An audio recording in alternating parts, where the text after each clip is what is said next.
Episode की starting में हमें दिखाया जाता है कि सॉन्ग हॉस्पिटल पहुंच चुकी है और वो अपने साथ उस सर्टिफिकेट को भी लाई होती है और वो अपनी मॉम से पूछती है, मुझे इस चीज का जवाब चाहिए कि आपने ये मेरे सर्टिफिकेट क्यों भरा जबकि मैं यहाँ थी भी नहीं। और उसकी मॉम जवाब देती है, मैंने तुम्हारे लिए एक अच्छा परिवार ढूंढा है, इस बात से तो तुम्हें खुश होना चाहिए कि मास्टर चू भी तुम में इंटरेस्टेड है। ये सुनकर सॉन्ग कहती है, मुझे इस बात से कोई फर्क नहीं पड़ता कि वो मेरे में इंटरेस्टेड है भी या नहीं, मैं शादी नहीं करने वाली। मॉम कहती है, तुम ऑलरेडी मैरिड हो, इस बात का सबूत ये मेरे सर्टिफिकेट है। ये सुनकर सॉन्ग कहती है, तो फिर मैं डिवोर्स ले लूंगी। तब उसकी मॉम उससे कहती है, तुम ऐसा नहीं कर सकती, उन्होंने मुझे 20 मिलियन युआन दिए हैं उपहार के तौर पर और उनमें से कुछ पैसे मैं किराया भरने में खर्च कर चुकी हूँ। और ये सुनने के बाद सॉन्ग शॉक्ड हो जाती है और कहती है, तो क्या कुछ पैसों के लिए आपने मुझे बेच दिया है? तब उसकी मॉम कहती है, नॉनसेंस, तुम्हें एक गुड फैमिली मिली है, तुम्हें तो मुझे शुक्रिया कहना चाहिए। और तुम क्या नहीं जानती जब से तुम्हारी बहन कोमा में गई है हमारी फैमिली कितनी मुसीबत में है? और क्या तुम नहीं चाहती कि मैं तुम्हारी बहन के मेडिकल बिल पे करूं? और फिर वो रोने लगती है और रोते रोते कहती है, लाइफ बड़ी डिफिकल्ट हो चुकी है और मैं बस एक अच्छी जिंदगी जीना चाहती थी। इसके बाद सॉन्ग अपनी मॉम को चुप कराने लगती है और कहती है, मॉम आप चिंता मत करो, मैं कोई और रास्ता ढूंढती हूँ। फिर वो अपने मन में कहने लगती है,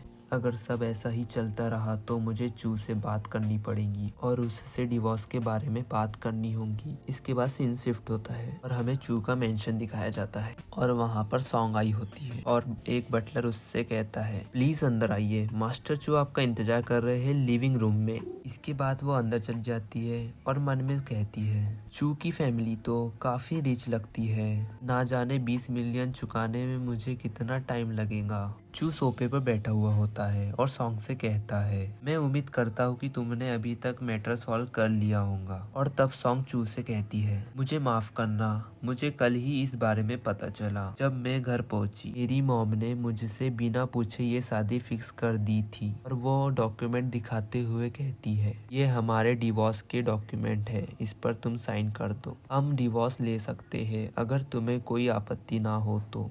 तभी चू गुस्से में खड़ा होता है और उससे कहता है, सॉन्ग, मैंने तुम्हें इस एंगेजमेंट को तोड़ने को कहा था और तुम ये क्या डिवोर्स की बातें कर रही हो?